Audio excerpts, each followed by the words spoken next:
Harmony Path has recently gotten some amazing additions, which have cemented it, in my opinion, as the most valuable path in Honkai Star Rail right now. So because of how amazing this path is, today I'm going to be ranking every single Harmony character as of version 2.0, as well as giving my analysis of how good each of these characters are.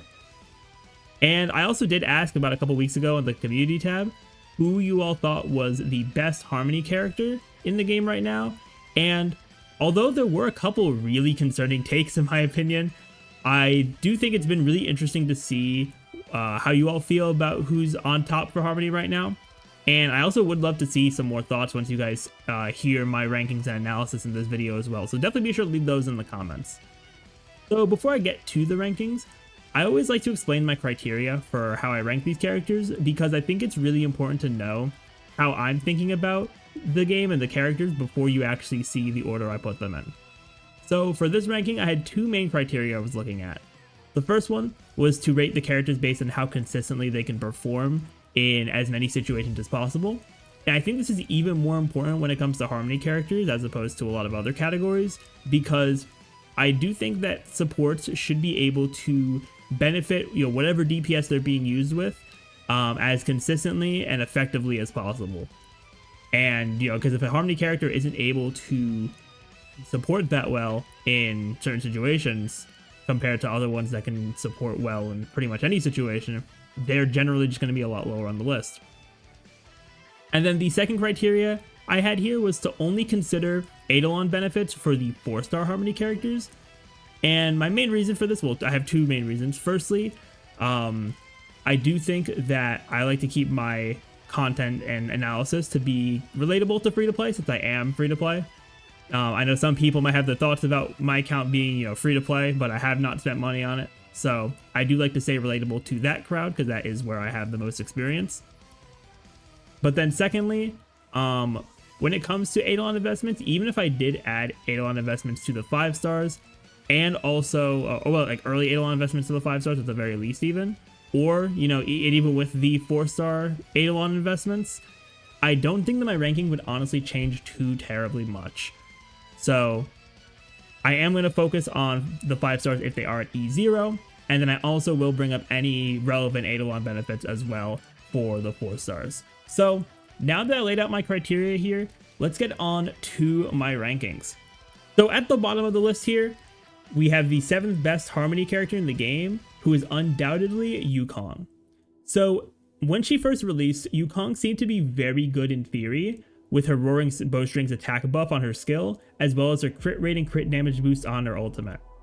But because her skill is only active for the next 2 turns after Yukong's, this does present some issues when it comes to team building. So to start, you need to make sure that your DPS is always going to act while those Roaring Bowstrings are up, which does require some speed tuning for the entire team. And I know before you guys say, oh, but several other Harmony characters also need speed tuning for them to work optimally. That is definitely true, so that by itself is not a bad thing. But the benefit of using Yukong and the buffs that she provides just doesn't even come close, in my opinion, to any of the other Harmony supports. And when it comes to the uptime of Roaring Bowstrings, the only thing that makes it a bit more manageable is when you get Yukong to E6, which I do know it's definitely a bit of an investment to get a character to E6, even a 4-star, depending on the banners that you're pulling for. While that does help to give her an extra stack of Roaring Bowstrings when she uses her ultimate, it still doesn't quite fix the issues with her. And also on the topic of uptime as well, not just with the Roaring Bowstrings, but also with her ultimate, the Yukong ultimate buff is probably the worst uptime of any Harmony buff in the game. And the ultimate buff, it's not like, oh, they just get crit rate and crit damage for, X amount of turns. It's the allies who use Roaring Bowstrings get a crit rate and crit damage boost. So yeah, Yukong really only allows for like very split-second buffs to have sort of like bursts of damage, which in my opinion really doesn't hold a candle to any of the other Harmony characters, because everyone else is going to have their buffs active for longer, and they're going to be able to provide more benefits overall with some more beneficial buffs. So yeah, so because of Yukong being rather clunky overall, and her buff up times only allowing for those short bursts of damage, I do think that she is quite easily the worst Harmony character. Now at number 6 on the list, we have Hanya. As someone who saw a lot of potential in Hanya on release, it is a bit sad to have her ranked so low on this list. So her most notable ability is in her skill, where she'll apply the burden status to a single enemy. And not only does her talent increase the amount of damage that the enemy with burden will take, but for every 2 attacks that the enemy takes while inflicted with the burden status, you will recover a skill point. Which Hanya was the first character in the game to have a way to recover skill points outside of just using your basic attack. So this allows Hanya to help DPS characters like Imbibed Lune and Argenti, for example, who do use their skill points very often, and this can lead to just less situations overall where you would run out of skill points and not be able to use these characters at their best. I know Imbibed Lune still kind of had this issue with Hanya, but he's just a completely different situation, I think, than most other DPSs when it comes to skill points.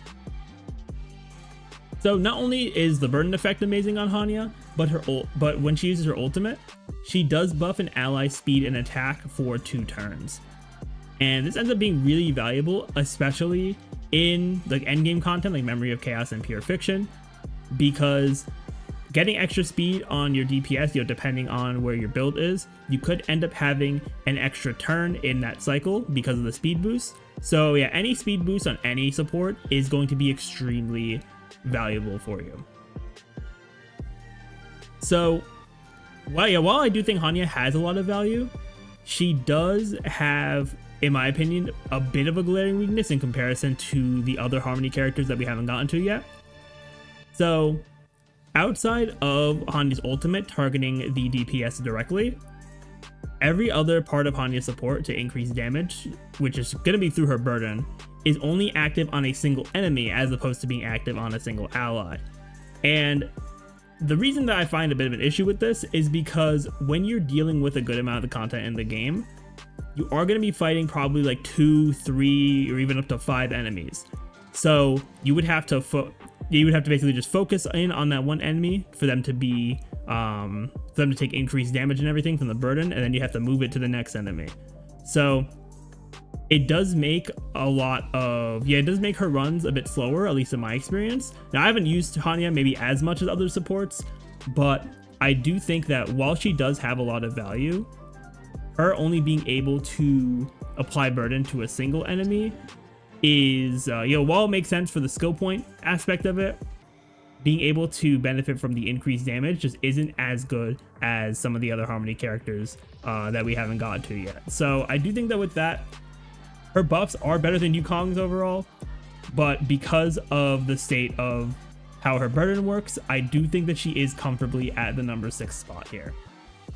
Number 5 on the list, we have Asta. And I think one of the most important things about her is that she's extremely accessible because she's given for free to every player when they unlock the warp system at the beginning of the game. And while Asta is not the only free Harmony character, because you do also get Yukong for free when you complete I believe it's the first stage of the Xianzhou Forgotten Hall, Asta does actually perform significantly better than Yukong even at E0, which I think is really important, especially with the fact that you get Asta a lot earlier than Yukong. So when it comes to Asta's support, the 2 main buffs that she is able to provide through the team are from her talent and her ultimate here. So starting with her talent, Asta can hold up to 5 stacks of charging, and to gain these stacks, she has to hit the enemies. So whenever she hits one enemy, she'll get 1 stack, but if the enemy she hits is weak to fire, she'll gain 2 stacks at a time. And since her skill can hit multiple enemies, that's usually a really great way to build up those stacks. And each stack of charging gives all allies at when you have her talent at trace level 10 a 14% attack boost, which ends up being 70% total once you have all 5 stacks up, which is a really nice buff.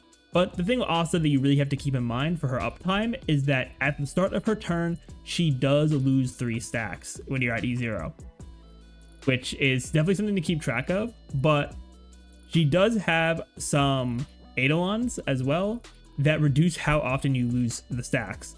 Like, I believe there's one that makes it so whenever you use her ultimate, on the next turn after her ultimate, she won't lose any stacks.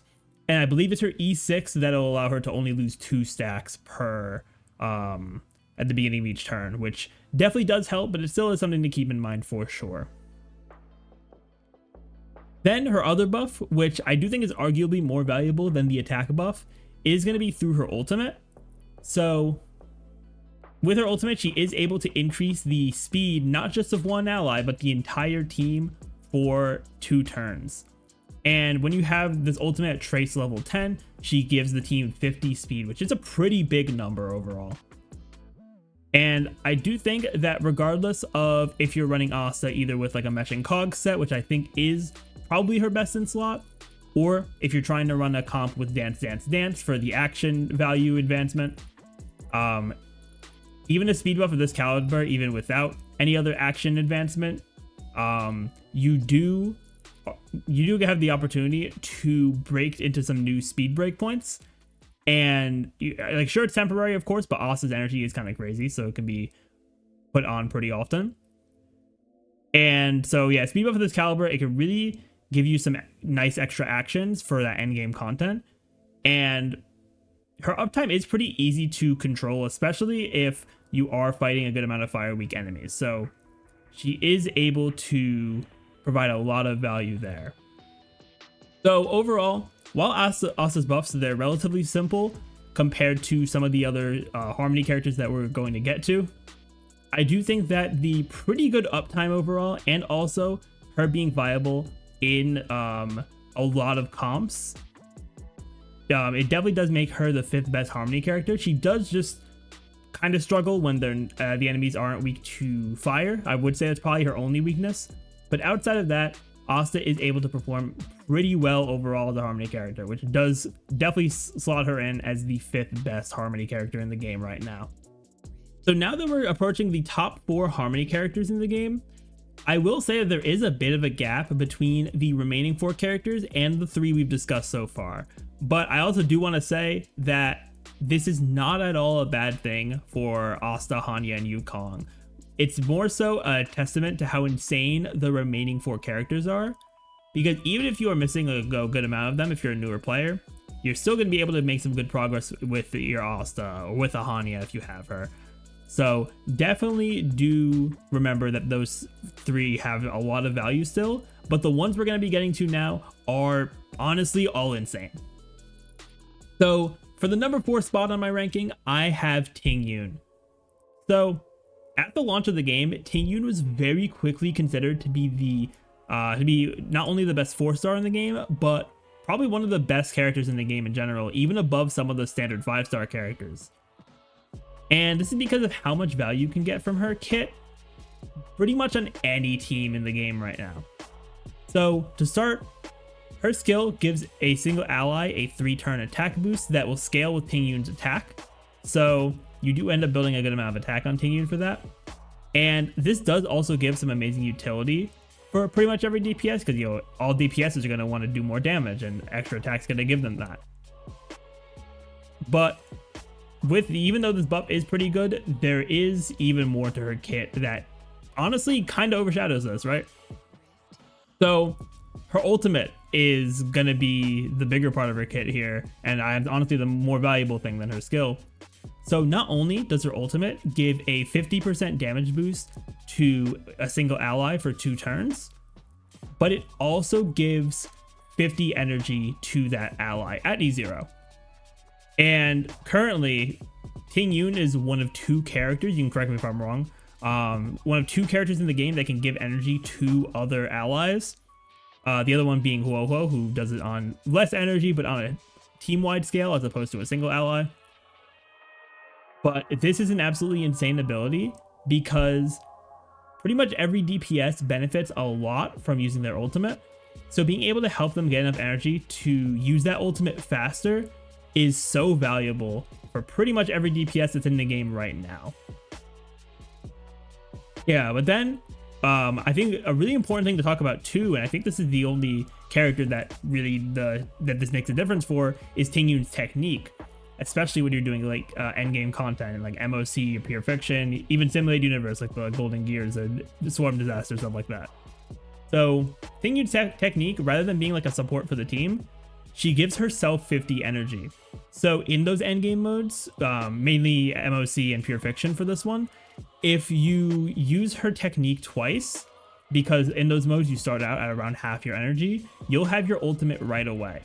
So, and that 50 energy is usually enough from around like half charge for DPSs to get them either at their ult or very close to their ult at the beginning of the fight, which is even more valuable because there's no other character that can do that, right? Because even though Huohuo for an abundance, she is able to give energy to all allies with her ultimate, she doesn't have a way to use her ultimate immediately at the start of battle like Tingyun does. So not only that, but if you pair the extra energy on this on the ultimate alongside things that can improve your action value, like Dance Dance Dance, for example, which is a light cutoff, probably bring up several times in this video. It's going to drastically improve your team's effectiveness because it's going to give them more actions in that first cycle, and that's going to make it so that you can have an even faster clear time. Plus, Tingyun just does get energy pretty quickly for herself too, so you are able to use her ultimate very consistently.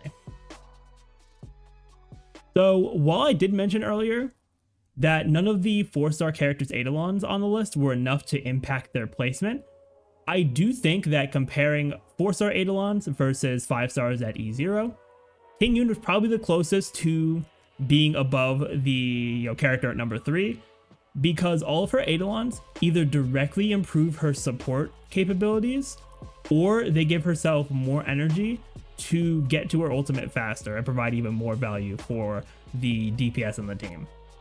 So because of the insane value that Tingyun can bring and the fact that she has stayed extremely relevant despite other like Harmony characters coming out that a lot of more people have been pulling for, Tingyun is very comfortably at the number 4 spot on this list.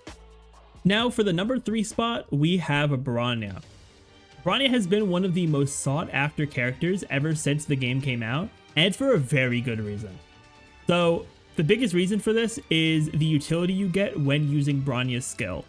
So her skill has 2 extremely strong effects that have pretty much cemented her as being the best support character from since day 1 up until some other characters came out. That at this point, I'm sure you know who I'm referring to here. So the first benefit from her skill is that at trace level 10, it will give a 66% damage boost to a single ally. And because of the way the formulas work for damage boost and all these different benefits for improving a character's damage, having just like a solid damage boost like that ends up being more potent than an attack percent boost or a crit damage boost. So having that as her main avenue of support is very good, and it does make a lot of DPS characters much better. Then the second effect of this is that when you use the skill on an ally, that ally will have their action advanced by 100%, and that allows them to act immediately, which is really good because you are able to take advantage of that support right away. And depending on if you have a decent amount of speed tuning on your DPS and Bronya, mainly just having Bronya be like 1 or 2 speed slower than your main DPS, you can enable them to have 3 actions in the first cycle, which is really valuable for the end game, just to get you some extra actions there, which can increase the speed of your clears, which is always very nice, especially if you are kind of on the borderline a lot of the time for getting those like MOC rewards. So while we talked enough about Bronya's skill, her ultimate does also add a ton of value to her kit. So on the ultimate, it will give a 55% attack buff at trace level 10 and a crit damage buff that scales with a percentage of Bronya's crit damage for 2 turns. So pairing this with her skill gives you a very strong buff because it is buffing the 3 main categories. At least that's what I would call them for to increase the character's damage, because it gives attack, it gives crit damage, and then it gives a damage buff. So having all those buffs active are going to dramatically increase your DPS's performance. Like, I was very, lucky to get Bronya as my first 5-star, and after investing in her, I'm like, wow, she just makes teams so amazing, right? And because of that, she's going to be very important to a lot of team comps, especially if you don't have as many Harmony characters. But I mean, even still, considering I have every Harmony on my account, I still use Bronya very often. So I also do want to highlight too for Bronya, one of her traces, because while, support traces, they tend to be pretty good overall, Bronya has one that is just kind of different. So she has a trace, it's her last major trace for Ascension. It will give all allies an unconditional 10% damage boost. And this is really just an added bonus when using Bronya, because even if her skill is inactive for whatever reason, depending on what kind of team you're running, like if you're running Jingliu, for example, and you have Bronya's buff on her skill that'll bring her into her state, you're still going to have a 10% damage boost just from Bronya existing on the team, which is really nice for her, honestly. Now, I will say the only gripe that players tend to have about Bronya in certain situations is going to be her skill point usage, because you do want to take advantage of her skill as much as possible to get that damage boost and that action advance. So this does make her, relatively skill point hungry. And if we're talking about E0 here for this list, pairing her with an SP negative DPS character, it is pretty common to run into skill point issues unless you are running very SP positive like other characters on the team. Now, I do, even though I'm not affecting the ranking with this at all, if you do have Bronya at E1 and you have Signature Light Cone, it does make it a little better for her. But when talking about E0, this is definitely an issue that you do need to keep in mind when you are using Bronya. Now, if you're using her with Jingliu, for example, it's usually not as bad, because you will have the times where she's not using her skill points. Same thing with Blade, because they both have moments where they don't use skill points. So that does help there. But if you're running her with Bybiter Lune, if you're running her with Seela, who is definitely one of her best partners and has been for pretty much the entire game, I do think that you could run into some issues as well. But just combining all of the buffs she has, despite that one little annoyance when it comes to skill points, combining all the buffs that she can give, she's very easily, I think, the third best character.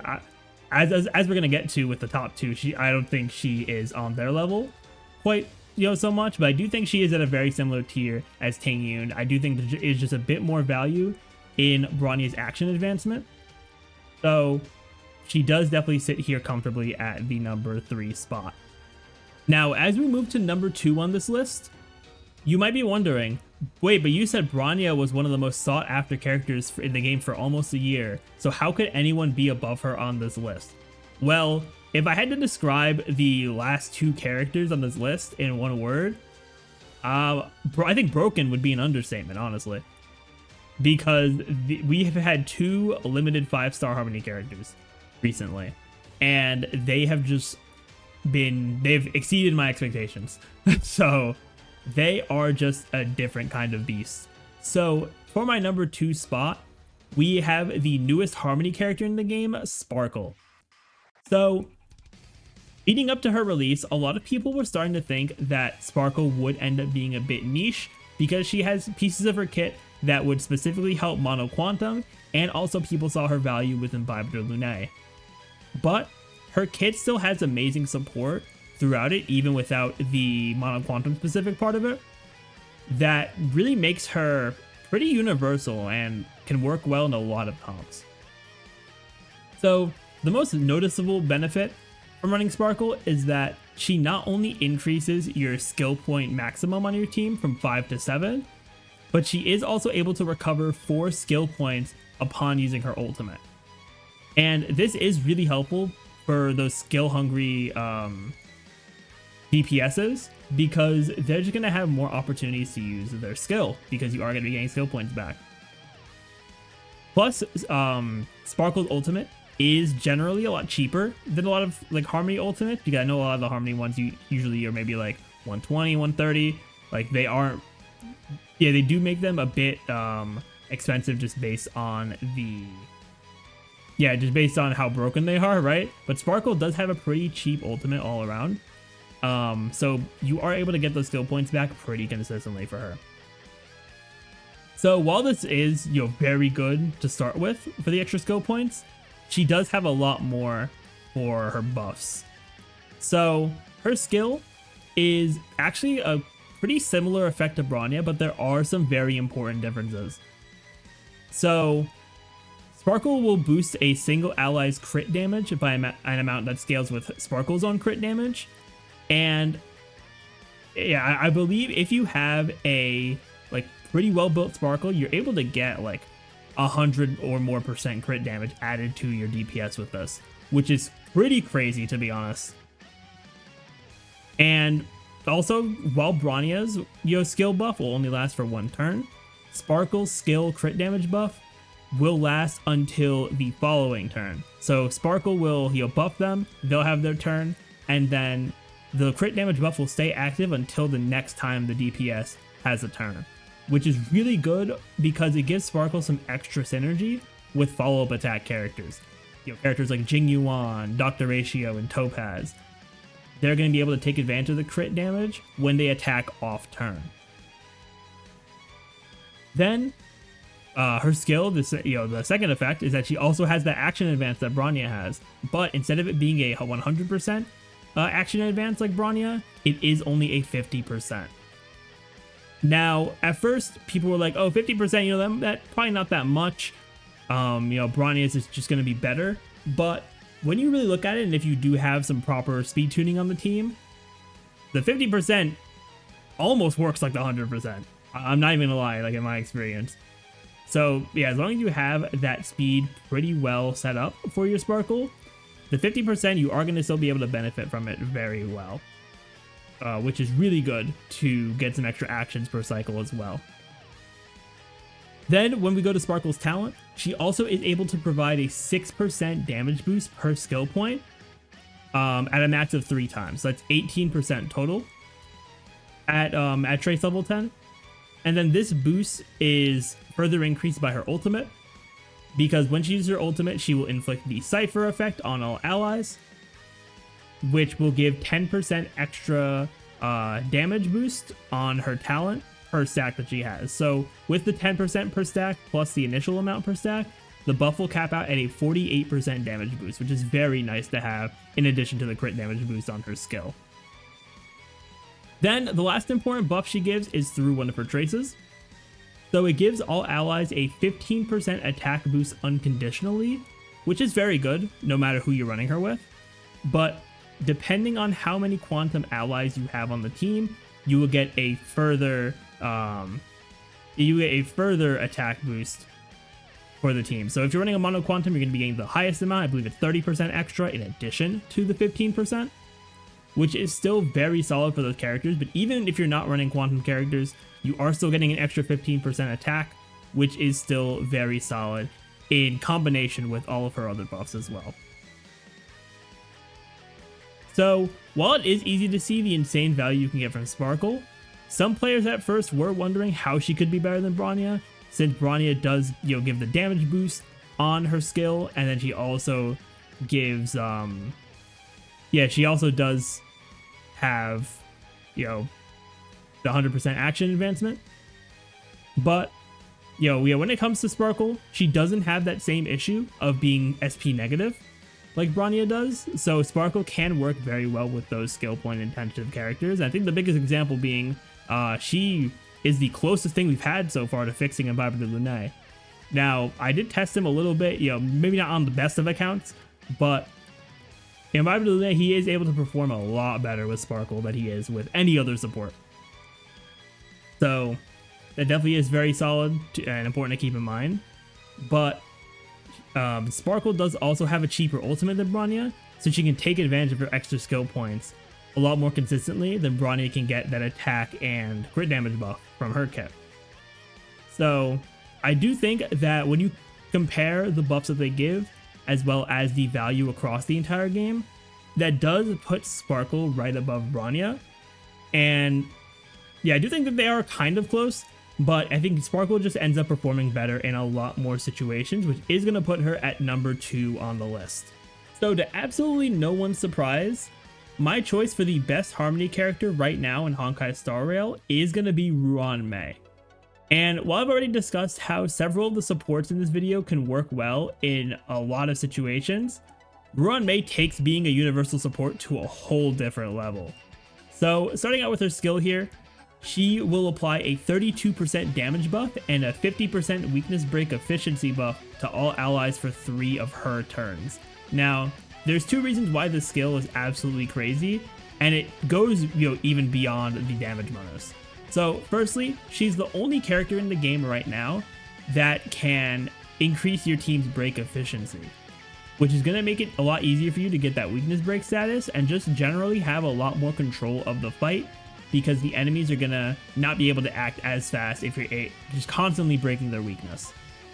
Then the second reason for this is that when it comes to the uptime of her skill, it's based on her turns as opposed to the DPS's turns. And I think this is insanely valuable, because if the buffs are going away at the start of her turn, that means that you shouldn't have an uptime issue as long as you don't have a skill point issue. And considering that her buff lasts for 3 turns, you really shouldn't be having a skill point issue, as long as you're just not spamming skill on everyone on your team for whatever reason.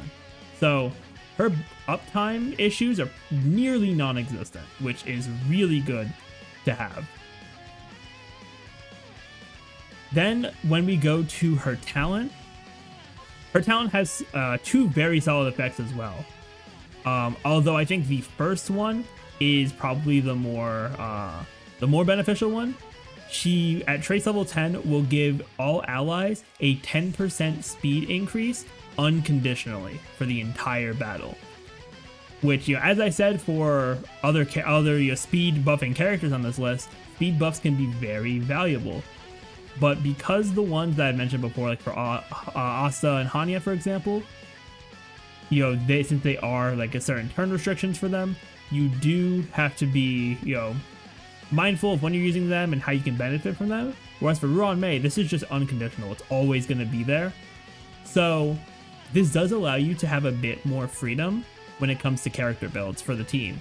Because let's say, for example, on my account, right, for my dot team, both my Black Swan and Kafka are below 134 speed. But because their speed is high enough to where this 10% with Ruan Mei is going to boost them above 134, they can still act 2 times in the first cycle of MOC.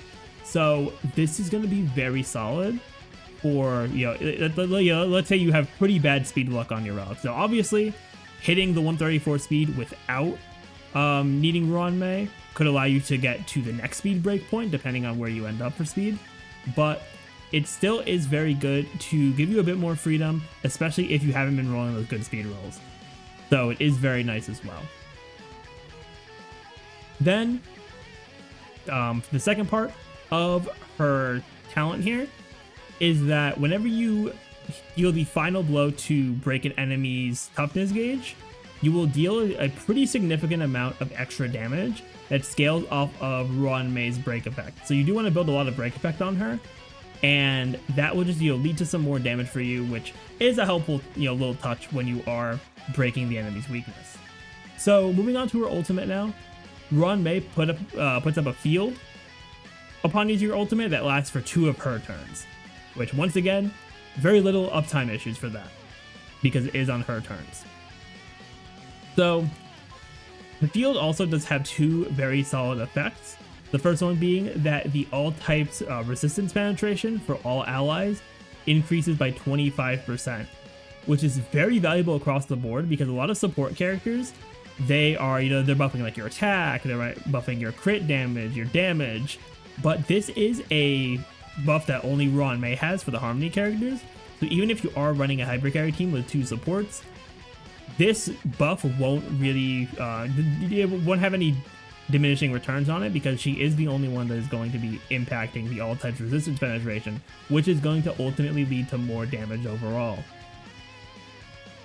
And the other effect of her ultimate is that whenever you attack an enemy with the field up, they will be inflicted with the Thanatoplum Rebloom state. And when they're in this state, if they are weakness broken and they're about to recover, it will actually keep them weakness broken for an additional turn, which is going to allow you to just get some extra damage in, which is very nice, honestly. And I do think that this is especially good for dot comps, because there's more chances for the dot to proc, more chances for you to stack more on them, especially if you're running Black Swan for the Arcana, and then just they can take 2 very solid instances of dot damage before they can even start to attack you again, which is really nice. Then the last part of her kit that I want to focus on is one of the traits that she gives, which will further increase her skill's damage bonus based on Ruan Mei's break effect, which for the cap that they give with this trace, the damage bonus will max out at 70% when you include the trace as well as the 32% base from the skill. So not only does this make Ruan Mei's skill damage bonus higher than Bronya's on her skills, but all of Ruan Mei's buffs end up being across the entire team as opposed to just one character, which I think is extremely valuable in the current state of Honkai Star Rail, because while hyper carry is good and it's always been good, it's not the only thing people are running anymore. People are running duo DPS teams. They're running Dot, they're running like Topaz and Dr. Ratio.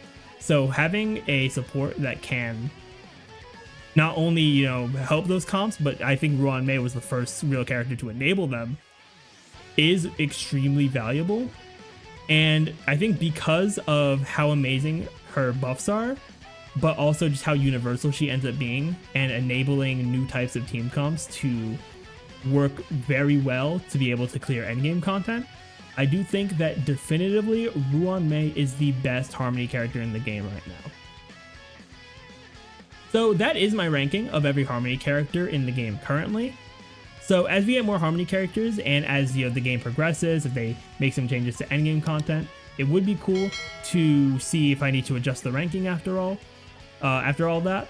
But I definitely do feel pretty confident in my rankings here from my experiences. But definitely do let me know in the comments down below what you think of my ranking, if you have some takes about it, or if there's anything I might have missed. And if you have any other ideas for ranking videos, I definitely would like to keep doing these for different categories, different paths. So definitely let me know in the comments as well for that. But with that, everyone, I'm going to end it off here. Thank you all for watching. If you enjoyed, definitely be sure to leave a like, comment, subscribe to the channel, and ring that notification bell. But with that, I will see you all next time.